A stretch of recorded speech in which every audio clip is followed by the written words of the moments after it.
Care freedom plan. இந்த policy details சொல்கிறதுக்கு முன்னாடி நான் ஒரு விஷயம் தெரிவிச்சுக்க விரும்புகிறேன். நான் ரொம்ப ஹெல்த்தியாக இருக்கேன், என்னை சார்ந்தவங்களும் ரொம்ப ஹெல்த்தியாக இருக்காங்க அப்படின்னு சொன்னால் இந்த வீடியோ நீங்கள் ஸ்கிப் பண்ணிக்கலாம். இந்த பிளான் டிசைன் பண்ணியிருக்கிறது வந்து ஒரு டயபெட்டிக் பேஷண்ட் இருக்காங்க, இல்லை மோர் தென் 10 இயர்ஸாக அவங்க டயபெட்டிக்காக இருக்காங்க, இல்லை ஒபிசிட்டி ப்ராப்ளம் இருக்குது, மல்டிபிள் ஹெல்த் இஷ்யூஸ் இருக்குது, நெஃப்ராட்டிக் சிண்ட்ரோம், பிளட் ப்ரெஷர் அன்கண்ட்ரோலாக இருக்குது, கிட்னி லங்ஸ் டிசீஸ் மைனராக இருக்குது, போலியோ ப்ராப்ளம் இருக்குது, இல்லை சைக்காட்ரிக் டிசார்டர்ஸ் இந்த மாதிரி பிரச்சனைங்க இருக்கும் சில பேருக்கு, ஆன்சைட்டி ப்ராப்ளம், பர்த் இஷ்யூஸ், எபிலெப்சின்ற ப்ராப்ளம், காம்பினேஷன் ஆஃப் 3 டிசீஸ், இது டெட்லி டிசீஸ்னு சொல்கிறாங்க. இந்த காம்பினேஷன் இருக்கும்போது டயபெட்டிக், பிபி, கொலஸ்ட்ரால் ஒரே பர்சனுக்கு இருக்கும்போது இந்த பாலிசி கொடுக்கலாம். கேன்சர் பேஷண்ட்ஸ்க்கு ஸ்டார்டிங் ஸ்டேஜ் இல்லை கியூரபிள் ஸ்டேஜில் கொடுக்க முடியும். ஹை கொலஸ்ட்ரால் இருக்குது, asthma problem, arthritis, phone related problems வந்து அதிகமாக இருக்குது. இப்போ இவங்களுக்கான டிசைன் பண்ண பாலிசி தான் கேர் ஃப்ரீடம் பிளான். இந்த பாலிசியோட டீடைல்ஸ் நம்ம இப்போ பார்க்கலாம். Care freedom policy unique benefits. Medical checkup தேவைப்படாது. பாலிசி எடுக்கும் போதே டிஸ்சார்ஜ் சம்மரி,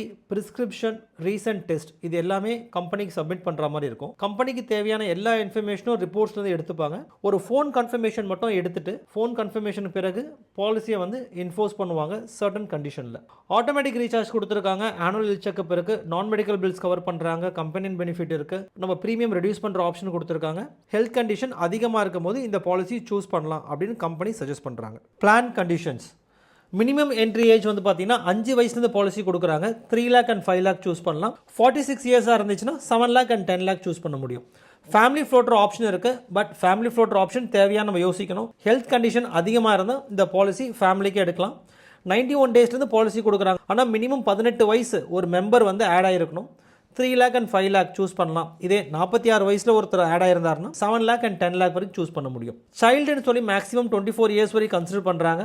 அடல்ட்டுக்கு வந்து எந்த ஏஜ் லிமிட்டும் கிடையாது. 99 வயசு வரைக்கும் கூட பாலிசி எடுக்க முடியும். லைஃப் லாங் ரினியூவல் ஆப்ஷன் கொடுத்துருக்காங்க. இந்த ஆப்ஷன் ரொம்ப முக்கியம். ஏன்னா ஹெல்த் கண்டிஷன் இருக்குது. ஒரு எக்ஸாம்பிளுக்கு ஒரு கேன்சர் மாதிரி ஒரு டிசீஸ் இருக்குது அப்படின்னு சொன்னால் அவங்க வருஷம் ஒரு 10 லட்சம் வரைக்கும் கிளைம் பண்ணால் கூட ஒன்று அவங்க இறந்து போகிற வரைக்கும், அப்படி இல்லைனா அவங்க பாலிசி ரெனியூவல் பண்ணுற வரைக்கும் கம்பெனி பாலிசி கொடுப்பாங்க. எந்த காரணத்துக்கு கொண்டும் பாலிசியை அவங்க இன்பிட்வீன் ஸ்டாப் பண்ண முடியாது. கோ பேமெண்ட் ஆப்ஷன் இந்த பாலிசியில் இன்பில்டாக இருக்குது.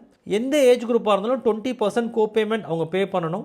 30% கோ பேமெண்ட் 71 வயசுக்கு மேலே அவங்க பாலிசி எடுக்கிறாங்கன்னா 30% கோ பேமெண்ட் பே பண்ணுற மாதிரி இருக்கும். இனிஷியல் வெயிட்டிங் பீரியட் 30 days இருக்கும். நேம் த எலிமெண்ட்ஸ் வந்து 24 months waiting period. Pre existing disease 24 months waiting period. Sum insured 3 lakh, 5 lakh, 7 lakh and 10 lakh offer பண்ணுறாங்க. Inpatient hospitalisation, day care treatment up to sum insured பார்த்துக்கலாம். Room rent 3 lakhக்கு வந்து twin sharing up to 1% sum insured per day கொடுக்குறாங்க. 5 lakhக்கு twin sharing room, 7 lakh and 10 lakh single private room கொடுத்துருக்காங்க. ICU charges up to 2% of sum insured, 5 lakh, 7, 10 no limits. Pre hospitalisation and post hospitalisation 3 lakh எடுத்திருக்கும் போது 7.5% வரைக்கும் பார்த்துக்கலாம். இதே 5, 7, 10 எடுத்திருந்தா 10% வரைக்கும் நம்ம pre and post hospitalisation expenses பார்த்துக்கலாம். Consumer allowance 750 rupees per day pay பண்ணுறாங்க. Maximum 7 days. 5 lakh and 7, 10 சூஸ் பண்ணியிருந்தோம் அப்படின்னா 1000 rupees பர் டே பே பண்ணுறாங்க. அதே மாதிரி மேக்ஸிமம் 7 daysக்கு. கம்பேனியன் பெனிஃபிட்ஸ் 3 lakh சம் இன்சூர்டுக்கு 10,000 rupees பே பண்ணுறாங்க. 10 daysக்கு மேலே ஹாஸ்பிட்டலில் கண்டினியூஸாக அட்மிட் ஆயிருந்தா 5 lakh, 7 lakh, 10 lakh 15,000 rupees pay பண்ணுறாங்க. அதே மாதிரி 10 நாள் வந்து ஹாஸ்பிட்டலில் கண்டினியூஸாக அட்மிட் ஆயிருந்தா. Ambulance cover 1000 rupees per hospitalization. Domiciliary hospitalization 10% of sum insured. Recharge of sum insured 100%. Dialysis cover 1000 rupees per sitting, maximum 24 months. Annual health checkup every year எடுத்துக்கலாம். சப்லிமிட்ன்றது ஒரு அளவு. உங்கள் பாலிசியில் எந்தெந்த டிசீஸ்க்கு வந்து லிமிட்ஸ் இருக்கும் இந்த ஸ்லைடில் மென்ஷன் பண்ணியிருக்கு. பாலிசி எடுத்து 24 மாதம் முடிஞ்ச பிறகு இங்கே மென்ஷன் பண்ணியிருக்க எல்லா ஹெல்த் ப்ராப்ளமும் பாலிசியில் கவர் ஆகும். Annual health checkup, hospital bill அந்த வருஷத்தில் நம்ம கிளைம் பண்ணியிருந்தாலும் ஆனுவல் ஹெல்த் செக்அப் தாராளமாக எடுத்துக்கலாம். இங்கே மென்ஷன் பண்ணியிருக்க டெஸ்ட் எல்லாமே. ஆனுவல் ஹெல்த் செக்அப் ப்ளஸ் இந்த ஆப்ஷன் மூலமா டயபெட்டிக் பேஷண்ட்டாக இருக்காங்க, டயபெட்டிக்காக டீட்டெயில்டாக அவங்க ஹெல்த் செக்அப் எடுக்கணும் அப்படின்னு சொன்னால் இங்கே மென்ஷன் பண்ணியிருக்க எல்லா டெஸ்ட்டும் எடுக்க முடியும். அப்படி இல்லை ஒரு ஆல்டர்னேட்டிவாக எனக்கு கார்டியாக் ஹெல்த் செக்அப் இந்த வருஷம் எடுக்கணும் அப்படின்னு சூஸ் பண்ணாங்கன்னா தாராளமாக கார்டியாக் ஹெல்த் செக்அப் இங்கே மென்ஷன் பண்ணியிருக்க எல்லா டெஸ்ட்டுமே எடுத்துக்கலாம். ஹோம் கேர் என்ற ஆப்ஷன் மூலமா ஒரு குவாலிஃபைடு நர்ஸ் வந்து ஹையர் பண்ணிக்கலாம். 1000 rupees பர் டே பே பண்ணுறாங்க. Maximum 7 days per illness. ஒரு இல்னஸ்க்கு 7 நாள் வரைக்கும் கொடுக்குறாங்க.